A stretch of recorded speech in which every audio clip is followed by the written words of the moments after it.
लड़ाई नहीं है, लड़ाई नहीं है, कोई लड़ाई नहीं है। पप्पू यादव साहब में कोई लड़ाई नहीं है। यहाँ का सांसद नकारा की जबान पे केवल एक ही नाम है, इस बार सांसद पप्पू यादव ही होगा, चाहे वो गठबंधन से हो, चाहे वो अपनी पार्टी से सिर्फ लड़े। तो अब तो ये गेंद अगले के पाले में है, उसे तय करना है कि पप्पू यादव जी को इंडिया में रखना है कि नहीं रखना है। लेकिन पप्पू यादव जी ने सर में मुरेठा बांध लिए हैं। इस वक्त हम पूर्णिया के कला भवन में मौजूद हैं, जहां आज पूर्व सांसद पप्पू यादव ने 2 विधानसभा क्षेत्र के जनता के बीच खुले मंच से ऐलान कर दिया है कि 2024 में पूर्णिया से वो चुनाव लड़ेंगे। और इस वक्त कई ऐसे नेता हैं जो पप्पू यादव के साथ आए हैं। क्या लग रहा है, लड़ाई कितनी बड़ी दिख रही है? लड़ाई नहीं है, लड़ाई नहीं है, कोई लड़ाई नहीं है। पप्पू यादव साहब में कोई लड़ाई नहीं है। यहाँ का सांसद नकारा है। आम जनता जो है त्रस्त है। आम जनता के ऊपर सिर्फ एक ही है, पप्पू पप्पू पप्पू। आम जनता यहाँ के निवर्तमान जनप्रतिनिधि से खुश नहीं है। वो अपनी आज़ादी चाहता है। पप्पू यादव दिला पाएंगे? दम दिला पाएंगे? जब पूरे बिहार में घूम घूम कर आज़ादी दिला रहे हैं, तो पूर्णिया तो उनका जो है जन्म धरती है। पूर्व में भी यहाँ के पार्षद हो रहे हैं सांसद, और उस समय भी वहाँ यहाँ के लड़ाई को उन्होंने बखूबी लड़ा है। वही दिलवा पाएंगे। दूसरा किसी में शक्ति नहीं है कि वो यहाँ पूर्णिया को जो आज़ादी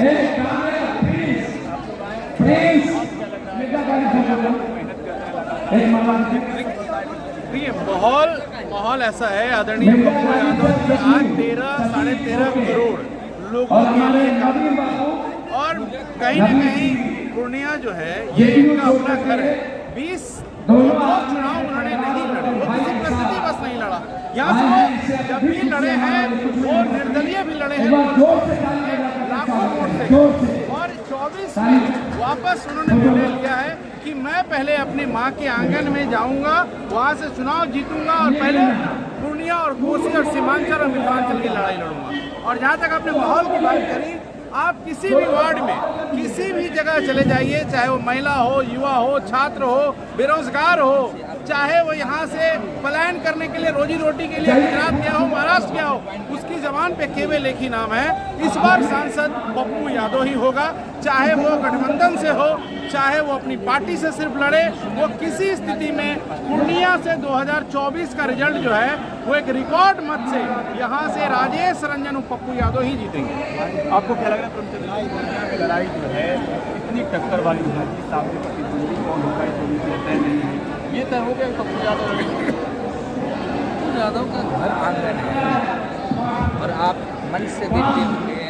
और आज आपकी रिपोर्टिंग, ग्राउंड रिपोर्टिंग ये बता रही होगी कि अपार दिखाई दिया इस तरह से मोहब्बतें, प्यार और इस तरह से आशीर्वाद शायद किसी जन नेता को मिलता होगा, शायद किसी सांसद भाई को मिलता होगा। ये घर आंगन के बेटा है, आशीर्वाद बेटा को ही मिलता है। और बेटा स्वरूप यहाँ की जनता ने स्वीकार कर लिया है। पहले भी यहाँ से पप्पू यादव जी 3 बार निर्दलीय सांसद रहे, अपार बहुमतों से जीतते रहे, हर परिस्थितियों में विपरीत से विपरीत परिस्थितियों में जीतते रहे। और पप्पू यादव जी ने दुनिया को विकास के रूप में नई आयाम के तौर पर दिखाया। लेकिन समय काल परिस्थिति ने एक बेटे को माँ से छीन लिया, एक माँ से बेटे को अलग कर दिया, जेल के सिपाहियों में डाल दिया। लेकिन फिर परिस्थितियाँ चेंज हुई, वह बेटा अपनी माँ के घर आया है और सेवा करने के लिए आया है। सेवा के रूप में जाना गया है, पूर्णिया को विकास के रूप में जाना गया है, रोजगार के रूप में जाना गया है, पूर्णिया को अमन शांति के रूप में जो जाना गया है, वो आया है। पुनः हुआ माँ, पुनः हुआ पिता, पुनः हुआ भाई, पुनः हुआ यहाँ का व्यवसायी, पुनः हुआ जुआ, पुनः हुआ छात्र। अंगराई लेकर के पप्पू यादव के अपने तले हाथों पर लिया है और पुनः एक बार 2024 में संसद में भेजेगा और यहाँ का सांसद चुनेगा। इतने दिनों के बाद पप्पू यादव लंबे समय के बाद 2 बार तो मधेपुरा से सांसद रहे तो वही जय हुआ प्रतिनिधि के रूप में, लेकिन उसके बाद उन्होंने पिछला बार 19 में भी तैयारी हुई थी यहाँ के लोगों ने डिमांड किया था कि कुछ मजबूरियाँ ठीक हुआ है, यहाँ नहीं लड़ पाए थे, लेकिन अब माँ और बेटे का जो जुदाई था ये समाप्त हो चुका है और यहाँ भरत मिलाप हो गया है राम और भरत का, इसलिए यह अयोध्या संवर जाएगी और यहाँ दीप जलेगा। 24 में यहाँ का बेटा रिकॉर्ड मतों से सांसद होकर के दिल्ली के संसद भवन में दहाड़ेगा और ये पूर्णिया का आवाज बनेगा।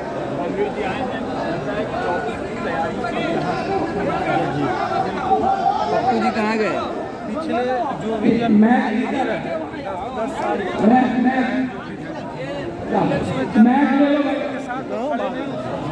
अभी दुनिया की जनता की एक उम्मीद है और एक कर्णधार बेटे के तौर पर कहीं कोई दिखता है तो आदरणीय यादव जी और पूरी जनता एक जितने भी विधानसभा में वाइज जो बैठक हुई उसमें ये देखने को मिला कि जनता की जो आवाज़ है ना अब पप्पू यादव पर अब दूसरा कहीं कुछ नज़र नहीं आया। और सबसे बड़ी बात कि APJ अब्दुल कलाम जी ने स्पष्ट कहा था, हमारे भारत पूर्व राष्ट्रपति रह चुके, उनका नेता का एक परिभाषा कि नेता वो जिसमें जुनून हो, दृढ़ संकल्प हो और दूर दृष्टिकोण हो, एक नया विजन हो और ईमानदार हो, तो वो कहीं न कहीं आदरणीय पप्पू यादव जी में दिखता है।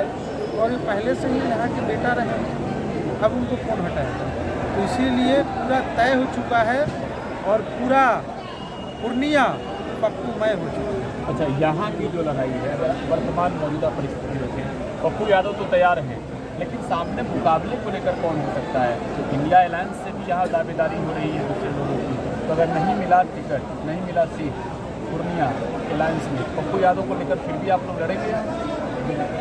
सबसे बड़ी बात है कि पप्पू यादव में वो शख्स है कि हर परिस्थितियों से लड़ना वो जानते हैं और हर परिस्थितियों को हराना जानते हैं। तो चाहे इंडिया अलायंस हो या न हो, ये मैटर नहीं करता। इन्होंने तो खुला ऑफर दिया है कि हम आपका इंतज़ार कर रहे हैं, अभी समय है, आप पूर्णिया हम छोड़ने वाले नहीं हैं, पूर्णिया हमको चाहिए ही चाहिए और पूर्णिया की जनता की आवाज़ है, मेरी आवाज़ नहीं है, इन्होंने स्पष्ट कहा है।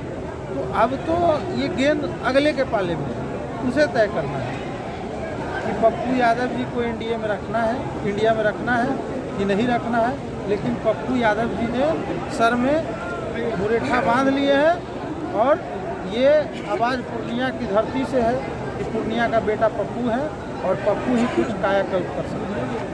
तो पूर्व सांसद पप्पू यादव जो है वो अब पूर्णिया के चुनावी मैदान में जंगे ऐलान कर चुके हैं 2024 के चुनाव को लेकर। देखिए 2024 में लोकसभा का चुनाव है और मौजूदा परिस्थिति की बात करें तो फिलहाल यहाँ से JDU के सांसद हैं, लेकिन इस बार दावेदारी पप्पू यादव की है कि अगर इंडिया अलायंस में रखना है तो पूर्णिया हम लड़ेंगे। लेकिन पप्पू यादव ने भी कहा है कि अगर शामिल नहीं हुए फिर भी लड़ेंगे तो पूर्णिया से ही। सहयोगी अभिषेक के साथ प्रकाश बिहार न्यूज पूर्णिया।